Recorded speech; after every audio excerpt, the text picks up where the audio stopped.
we doing today? Are we speedrunning Bomberman 64? We are doing today, and we are speedrunning Bomber. We're just jumping right into it. We getting PB today? No chess today, I suppose? Probably not. But I did go to the chess.com booth at twitchcon.tv, and it was cool. They were very nice, and they said, thank you.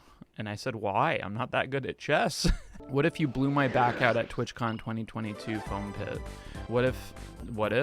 I might just have to do that next time. I'm sure that's been like the running joke. Twitch streamer blows out her back. I feel like as somebody who very tastefully used somebody else's terrible situation that's probably extremely expensive and hard to deal with as clickbait for my stream. Come on, guys, grow up. Come on, grow up. Everybody just grow the fuck up. Massive lawsuit con. I don't know, man.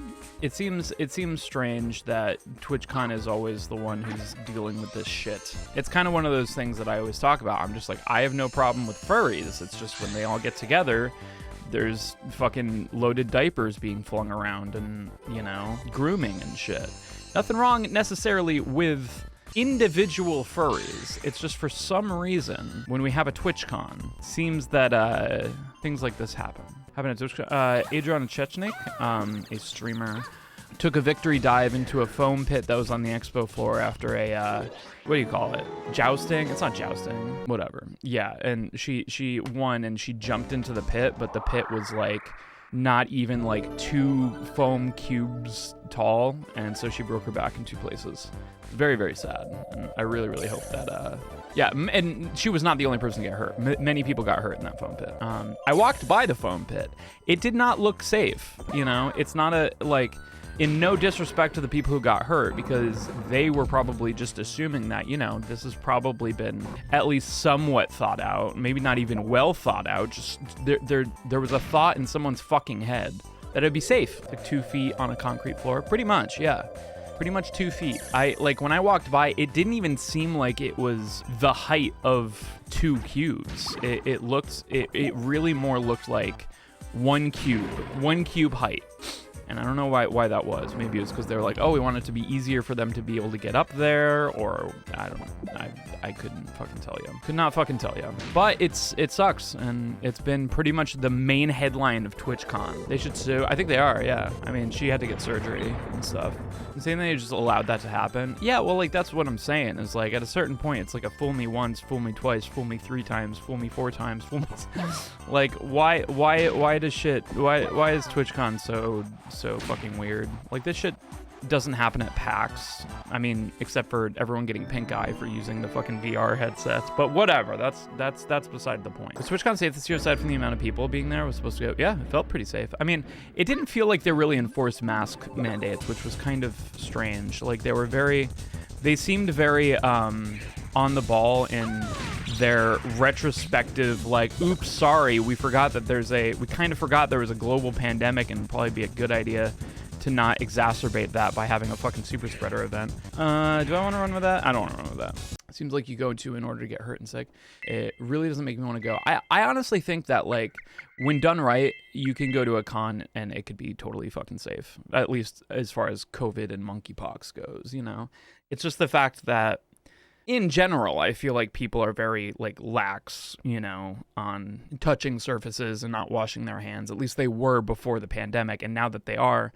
And then depending on the con's guidelines, you know, whether or not they're enforcing mask wearing or whatever, like, my thing is, like, I don't think it's necessarily the wrong move, I should say, to say, like, wear a mask or don't wear a mask, you know, just be, like, transparent about it so that people can plan accordingly, right?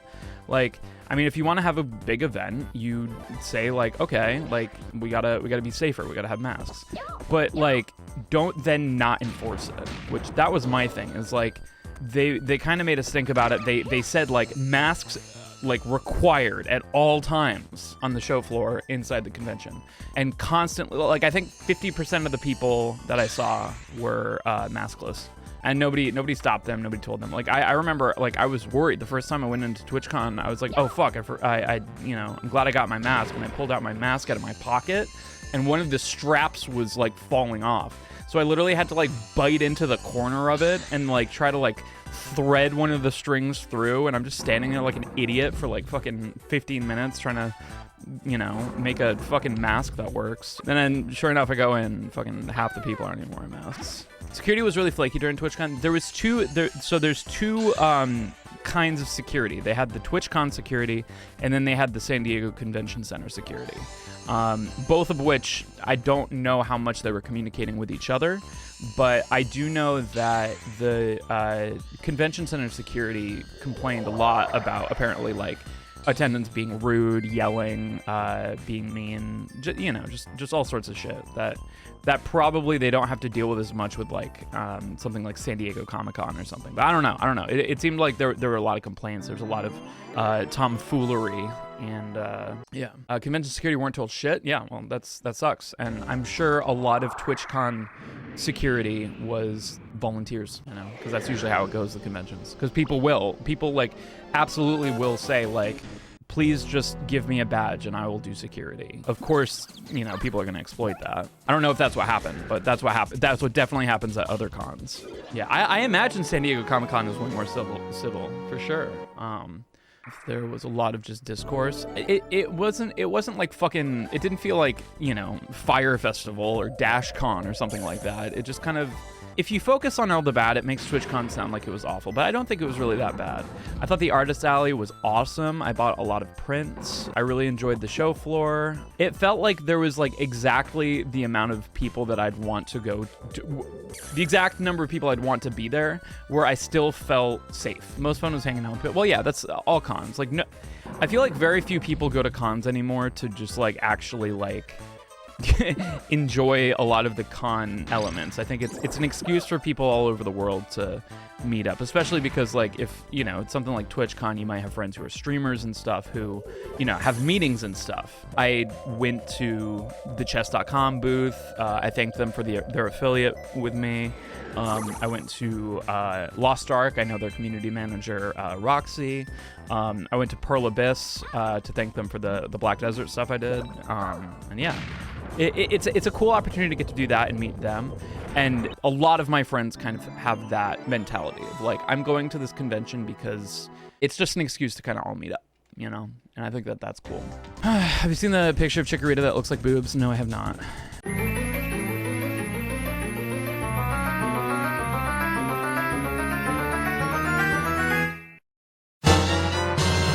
Cole came over and we were watching Better Call Saul, and he didn't know that meme that, you know, of like Saul Goodman's 3D face or whatever with that like or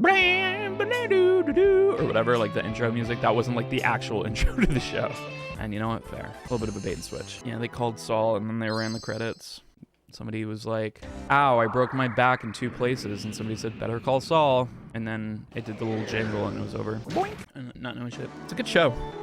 It's a lot slower than Breaking Bad, but I think it's character-wise and story-wise, I think it's just as rich. But it's not like balls to the walls action like Breaking Bad is. If you're new to watching, have you ever run Second Attack? I haven't, no. I never even played Second Attack.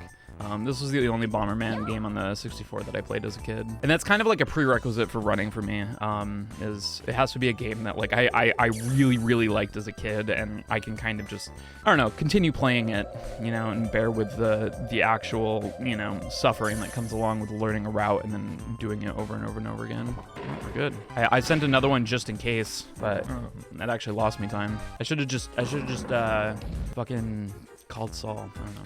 Better Call Saul definitely does play like a slice of life anime, for sure. I definitely think that out of most animes, I think slice of life is my favorite genre. Okay, bear with me. It's the final song from Ocarina of Time, but the church bells are the Taco Bell bell. Somebody make this happen. Somebody make this happen.